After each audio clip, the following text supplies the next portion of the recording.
Welcome mga boss, salamat sa pagbisita sa aking munting channel.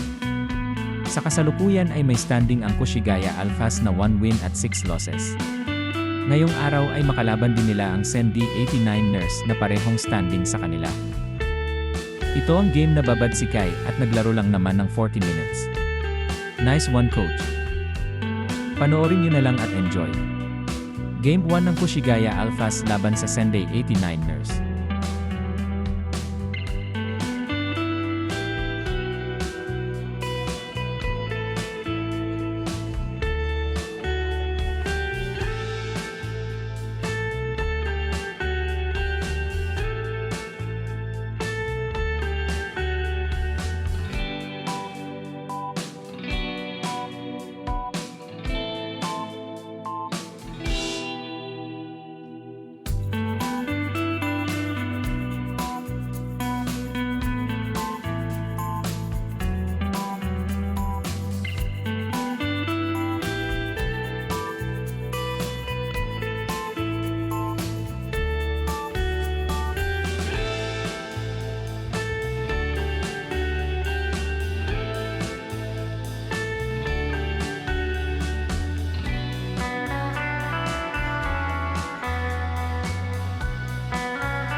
Nagtapos ang laro na may score na 87-78 panalo ang Sendi.